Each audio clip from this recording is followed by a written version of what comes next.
quasi-obscurité, de pression très élevée et de cheminées hydrothermiques sur Europa.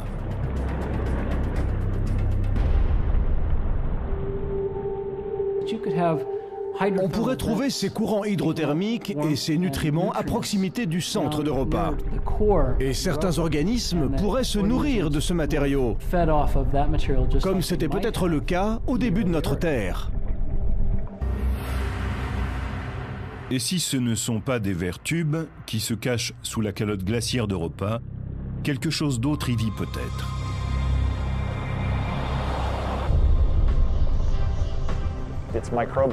La majeure partie de la vie sur Terre est microbienne. Nous espérons qu'il en soit de même sur Europa. Tout simplement parce que l'eau est l'élément clé. Des scientifiques comme Bill Stone brûlent de faire une telle découverte. Son appareil DEFIX pourrait répondre à cette question qui obsède les chercheurs. Peut-on programmer le robot pour qu'il détecte des signes de vie et qu'il en prélève un échantillon? Le bébé de Bill Stone en est à ses balbutiements, mais il est déjà plein d'avenir et très perfectionné. C'est un jouet high-tech unique qui pourrait nous montrer ce qui se passe dans un autre monde.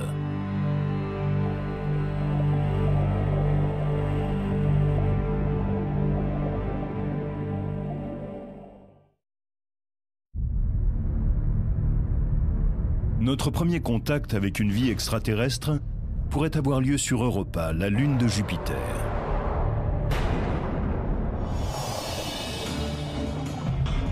Le robot DEFIX, ou plus exactement l'hydrobot, est conçu pour penser, se déplacer et explorer sans intervention humaine.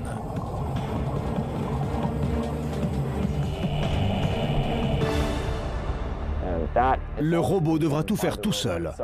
Nous n'allons pas le guider. Ce sera un grand pas en avant dans ce que j'appellerais la science de l'autonomie robotique. C'est un véritable HAL, la vedette d'un nouvel odyssée de l'espace. On appuiera sur un bouton et on le laissera plonger sous la surface. On ne le reverra que lorsqu'il reviendra nous dire ce qu'il y a là-dessous. DEFIX sera en mesure d'extraire et d'analyser des échantillons pendant son périple sous l'océan d'Europa. Ce petit tube que vous voyez ici va prélever des échantillons d'eau et les stocker dans ces sacs d'1 litre. Il y en a 5 à bord. Mais avant qu'il ne fasse cela, il se déplacera grâce à une série de micro-pompes ici sur la gauche. Il emportera aussi un microscope de bord. Ce microscope prendra des images de ce qui, dans l'eau, mesure plus de 5 microns. On pourra donc observer les caractéristiques de vie microbienne, mesurant de 5 à 200 microns sur l'écran.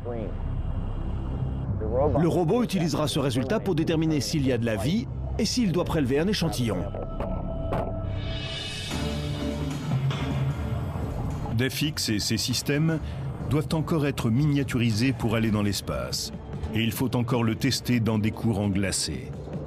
Nous allons le tester dans l'Antarctique pour nous assurer qu'il fonctionne parfaitement sous la glace.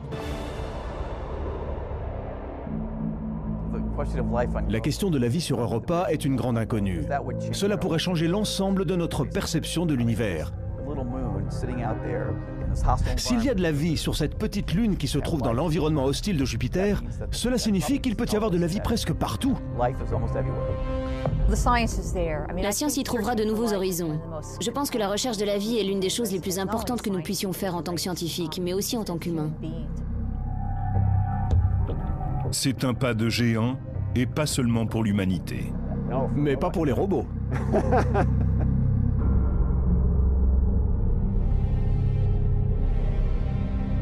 De tous les phénomènes de Jupiter, aucun n'est plus impressionnant que celui qu'on ne peut voir. Il est plus grand que la fameuse tache rouge, plus puissant que les courants qui traversent Jupiter et plus mortel que tout ce qu'on connaît. On y trouve les radiations les plus puissantes du système solaire, exception faite de celles du Soleil. Le champ magnétique de Jupiter est, je crois, le plus important du système solaire. C'est un bouillonnement de 725 millions de kilomètres de long. Un bourdonnement de particules chargées électriquement. C'est la magnétosphère de Jupiter.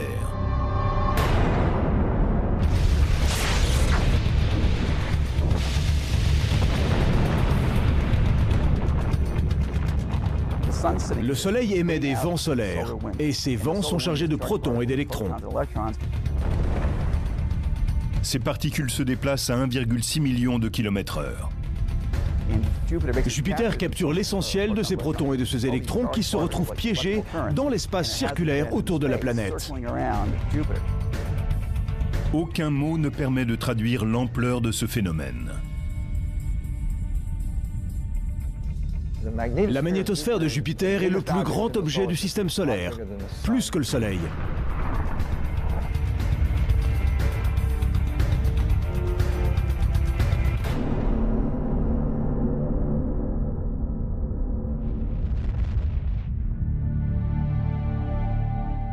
Les comparaisons sont le meilleur moyen d'appréhender ce mystère.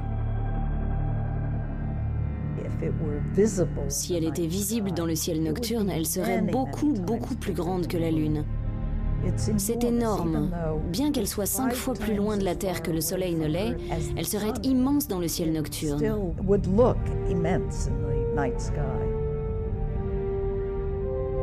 Si elle était visible, elle aurait une forme familière, celle d'un manche à air. Elle aurait d'un côté de la planète une forme arrondie et de l'autre une queue flottante. Ce manche à air atteint l'extérieur de l'orbite de Saturne. La centrale électrique qu'est Jupiter génère un courant électrique de 10 millions d'ampères. Cette planète peut conduire l'électricité à l'intérieur d'elle et autour d'elle.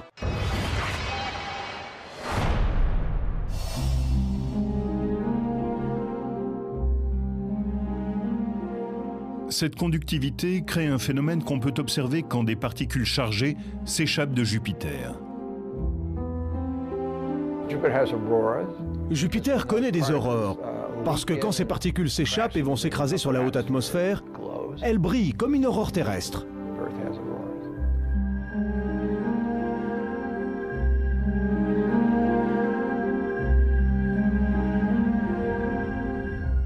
Ces aurores fantomatiques sont 1000 fois plus fortes que les aurores du pôle Nord ou du pôle Sud. Elles mesurent près de 2000 km de large. Si on pouvait aller sous l'une d'elles, elles rempliraient tout le ciel, se déplaceraient à la vitesse de l'éclair, 16 000 km/h. Le champ magnétique de Jupiter est un monstre et il rugit. En fait, il nous parle en ce moment même.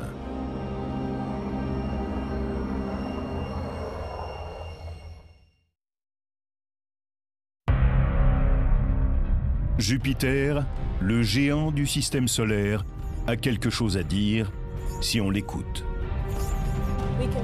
On peut entendre ce qu'on appelle un rugissement de lion, car il rugit. Il émet des sifflements, un souffle. Les sifflements font... Et tous ces sons sont des indications de mouvements dynamiques de ce qui se passe dans la magnétosphère.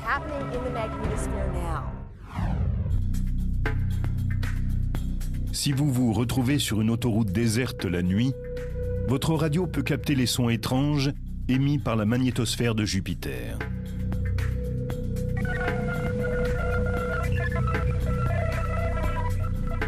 Les explosions durent de quelques secondes à quelques minutes.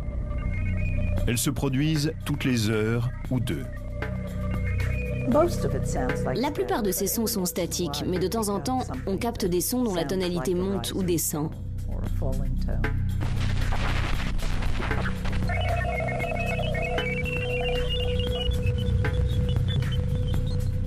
Pour certains, ces spasmes audio évoquent le son des pivers ou celui des vagues qui s'écrasent sur la plage. C'est un son inquiétant.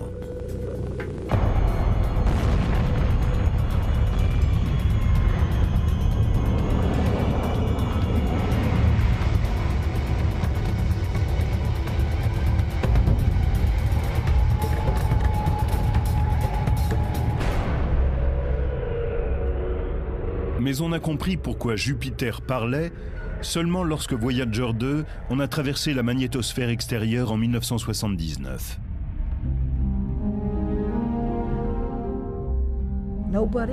Pendant longtemps, personne n'a compris comment ces signaux étaient générés. C'est une question que je me posais quand je me suis intéressée à Jupiter. Que peuvent bien être ces émissions radio?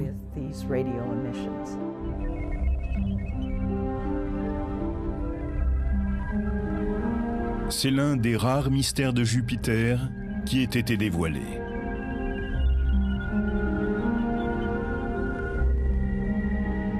On a répondu à certaines questions, mais cela en a soulevé de nouvelles, et c'est normal. Si on ne se pose pas de questions, cela devient terne et ennuyeux. Alors je pense que le fait que les planètes ou l'univers ne livrent pas leurs secrets facilement fait partie du jeu. C'est ce qui fait son intérêt. Jupiter reste étonnamment mystérieux pour les scientifiques.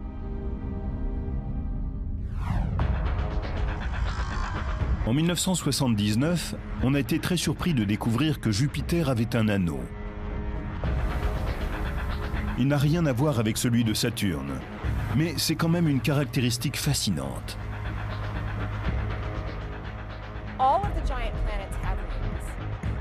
Toutes les planètes géantes ont des anneaux. Ce sont probablement des reliquats de la formation de ces planètes et de leurs lunes, qui se sont coagulées dans le gaz qui se trouvait là. Ce sont peut-être des lunes mort-nées. L'anneau de Jupiter est constitué soit de matériaux arrachés à une lune intérieure, soit de poussière qui provient de lunes extérieures. L'anneau grandit lentement, au fur et à mesure qu'il absorbe de nouvelles particules. Un autre aspect de la planète demeure une énigme. Pourquoi est-ce que ces tempêtes continuent de se former? Il y a aussi un endroit obscur que l'on a entreaperçu en 1997. Cela ressemblait à un énorme nuage de mauvais augure, 2 fois plus grand que la Terre, en vol stationnaire au-dessus du pôle nord de Jupiter. Beaucoup d'endroits restent mystérieux. Il y a aussi d'autres petits cousins de la tache rouge qui sont apparus, puis qui ont disparu. 3 d'entre eux étaient de forme ovale. Ils faisaient entre la moitié et 1/3 de la taille de la tache rouge et se trouvaient sur la même latitude dans l'hémisphère sud. Ils existaient depuis les années 1930 où des astronomes amateurs ont observé leur formation. Et ils ont existé jusqu'à la fin des années 90.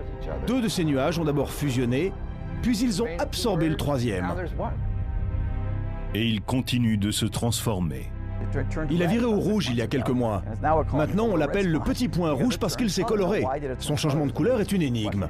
Il s'agit peut-être d'un phénomène chimique ou de l'intervention soudaine d'une nouvelle force. Il faut qu'on étudie cela.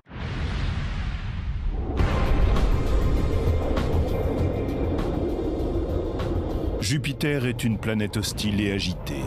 Son énorme corps gazeux secoué de violentes tempêtes est l'un des environnements les plus particuliers du système solaire. Bien qu'il soit à 800 millions de kilomètres, nous avons peut-être plus de choses en commun avec cette planète cousine que nous le pensons. Je pense que la leçon à tirer de Jupiter, c'est que quels que soient les climats et les conditions météorologiques qui règnent sur la Terre, sur Jupiter, tout est plus grand. Nous ne sommes pas sur une île, et on trouve ailleurs d'autres exemples de ce qui se passe sur la Terre. Jupiter, qui représente la principale énigme de notre système solaire, pourrait aussi fournir des réponses aux scientifiques sur certains phénomènes.